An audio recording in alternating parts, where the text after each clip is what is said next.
हर हर महादेव दोस्तों, आज की वीडियो है 12 ज्योतिर्लिंग में से प्रथम ज्योतिर्लिंग सोमनाथ ज्योतिर्लिंग की, जो कि स्थित है गुजरात के सौराष्ट्र क्षेत्र में। अगर आप यहाँ पर आने का मन बना रहे हैं तो आपके मन में जो सवाल उठते हैं कि कब आए, कैसे आए, कहाँ रुके, इन सारे सवालों के जवाब आपको इस वीडियो में मिलने वाले हैं, तो वीडियो को अंत तक ज़रूर देखना। सबसे पहला प्रश्न कि कैसे आए, तो यहाँ पे आने के लिए अगर ट्रेन से आ रहे हो तो नज़दीकी रेलवे स्टेशन है वेरावल, जो कि मंदिर से 5 किलोमीटर की दूरी पर। दूसरा स्टेशन है सोमनाथ, जो कि मंदिर से 2 किलोमीटर की दूरी पे। अगर आप फ्लाइट से आ रहे हैं तो आपको नज़दीकी एयरपोर्ट है राजकोट और दूसरा है अहमदाबाद। राजकोट यहाँ से 200 किलोमीटर और अहमदाबाद यहाँ से 400 किलोमीटर की दूरी पे है। मैं मुंबई से वेरावल ट्रेन के द्वारा आया हूँ, लेकिन अगर आपके शहर से वेरावल के लिए ट्रेन नहीं है तो आपको आना पड़ेगा अहमदाबाद जंक्शन। चाहे फ़्लाइट या फिर ट्रेन से आप अहमदाबाद आ जाइए और आगे की 400 किलोमीटर का सफ़र आप ट्रेन या फिर बस के माध्यम से तय कर सकते हैं। और अहमदाबाद बहुत ही फेमस रेलवे स्टेशन है, तो सभी बड़े शहरों से यहाँ पर ट्रेन आसानी से मिल जाती है। और यहाँ से आगे स्लीपर बस चलती है, जो कि आपको 8 घंटों में सोमनाथ पहुँचा देती है, जिसका किराया 700 से लेकर 900 रुपये तक हो सकता है। दूसरा विकल्प है राजकोट। राजकोट भी आप ट्रेन या फिर फ्लाइट से आ जाइए और उसके बाद आपको आगे 200 किलोमीटर की यात्रा 4 घंटों में बस के द्वारा हो जाएगी, जिसका किराया 150 से 300 रुपये तक हो सकता है। चलिए, अब हम यहाँ पर पहुँच गए हैं। अब अगला सवाल जो हमारे मन में आता है कि अब हम रुके कहाँ, तो इसके लिए आपको बिल्कुल चिंता करने की ज़रूरत नहीं, क्योंकि ये ऐसी जगह है जहाँ पर लोगों से ज़्यादा होटल्स हैं। तो यहाँ पर जैसे ही आप स्टेशन से बाहर निकलते हो तो आपको रिक्शे वाले पूछते हैं कि आपको धर्मशाला जाना है या होटल जाना है, तो आप अपने बजट के हिसाब से उनको बता दीजिए। 100 रुपये से लेके 2000 4000 तक आपको रूम्स हमेशा मिल जाएगी। डॉर्मेट्री 90 रुपये से शुरू है और धर्मशाला में 300 रुपये से शुरू है। मैं कुछ होटल्स और धर्मशालाओं का लिंक दे दूंगा। इसके अलावा सोमनाथ ट्रस्ट द्वारा संचालित लीलावती कॉम्प्लेक्स भी है, जहां पर आप somnath.org पर जाकर ऑनलाइन रूम बुकिंग कर सकते हैं, जहां पर 1000 रुपये में नॉन एसी और 1300 रुपये में एसी का रूम मिल जाता है। दूसरा है डॉर्मेट्री। वहां पर ऑफलाइन बुकिंग के लिए आप नॉन एसी डॉर्मेट्री बुक कर सकते हैं, जो कि 90 रुपये प्रति बेड है, और एसी डॉर्मेट्री 200 रुपये तक प्रति बेड मिल जाता है। और लीलावती कॉम्प्लेक्स बहुत ही फेमस जगह है, तो यहाँ पर ये आपको पूछना नहीं, सिर्फ बताना है कि मुझे लीलावती जाना है, आपको वहाँ पर छोड़ दिया जाएगा रिक्शे वालों द्वारा। तो अब हम आ गए हैं मंदिर पर। जो देख रहे हैं आप, ये मुख्य मंदिर है और इसी से सटा हुआ है पुराना सोमनाथ मंदिर। तो अगर आप यहाँ पर आए हैं तो इन दोनों मंदिरों में अवश्य दर्शन करें। मुख्य मंदिर तो आप जाते ही हैं, लेकिन पुराने सोमनाथ मंदिर में भी अवश्य जाइए। वहाँ की सबसे अच्छी बात मुझे ये लगी कि आप वहाँ पर शिवलिंग को स्पर्श कर सकते हैं, जल बेलपत्र आदि चढ़ा सकते हैं। तो हम पहले यहाँ पर पुराने सोमनाथ मंदिर में गए, वहाँ पर भोलेनाथ का आशीर्वाद लिया। लगभग आधा घंटे का हमें यहाँ पर लाइन लगा और हमें यहाँ पर दर्शन मिल गया। पुराने सोमनाथ मंदिर को माता अहिल्याबाई होलकर द्वारा निर्मित किया गया था, जबकि नए मुख्य मंदिर को सरदार वल्लभ भाई पटेल द्वारा 1955 में निर्मित किया गया था। तो इन दोनों मंदिरों पे दर्शन करने में लगभग हमें 2 घंटे का समय लगा।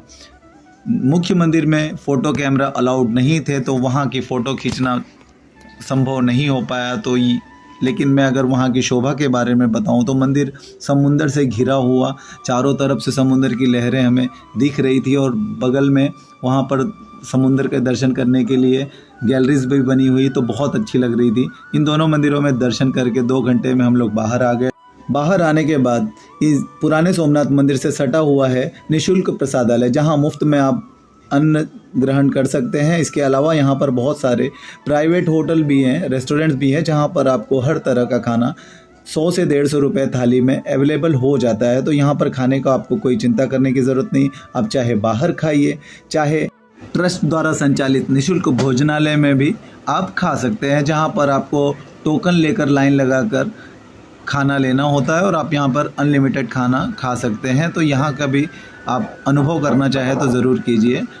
तो निःशुल्क प्रसादालय का भी भोजन हो गया, जिसका टेस्ट काफ़ी अच्छा था। अब घूमने की बात करें लोकल साइट सीन में, तो ये लिस्ट जो देख रहे हैं ये यहाँ के प्रमुख आकर्षण है। तो अगर आप यहाँ पर आए हैं तो इन जगहों पर ज़रूर जाएं, जिसमें प्रमुख है भालका तीर्थ। वो जगह है जहाँ पर श्री कृष्ण भगवान ने अपनी देह त्यागी थी। ये सारी जगह जो आप लिस्ट में देखे हैं, इनको घुमाने के रिक्शे वाले ने मुझसे चार्ज किए 500 रुपये। तो आप यहाँ पर आके बार्गेनिंग करके 2 से 3 घंटे में इन सभी जगहों को घूम सकते हैं, जो पीछे आपको बैकग्राउंड में दिख रहा है। अब अगले प्रश्न पे आते हैं कि यहाँ पर कब आए। तो यहाँ पर श्रावण महीने में दिवाली पर और नए साल में बहुत ज़्यादा भीड़ हो जाने की वजह से होटल और रिक्शे वालों के दाम 2 गुने से 4 गुने तक हो जाते हैं। तो अगर इन समय में आते हैं तो आपको थोड़ा महंगा पड़ सकता है, बाकी पूरे साल यहाँ पर नॉर्मल रहता है, तो आप यहाँ पर कभी भी आ सकते हैं। अब खाने के लिए भी मैंने आपको बता दिया कि यहाँ पर 100-150 रुपये में आप बाहर खा सकते हैं या फिर निःशुल्क प्रसादालय में खा सकते हैं। खाने में आपको कोई परेशानी नहीं होने वाली। यहाँ पर Chinese, south Indian, Punjabi, Rajasthani हर तरह के फूड अवेलेबल हैं। तो ये हमारा लोकल साइट सीन था त्रिवेणी संगम, जो आपको बैकग्राउंड में दिख रहा है। बहुत सुंदर जगह थी। और अंतिम पड़ाव था राम मंदिर। ये भी बहुत ही सुंदर और बहुत ही भव्य मंदिर था। तो लगभग 2.5 से 3 घंटे में हम ये सारी जगहों को घूमकर वापस होटल पे आ गए। और फिर शाम को हम लोग संध्या आरती, जो कि 7 बजे होती है, उसके लिए वापस से दर्शन करने निकले। मंदिर के अगल बगल कई सारे दुकानों और शॉपिंग सेंटर्स है, जहाँ से अगर आपको कुछ खरीदने की इच्छा हो तो आप खरीद सकते हो।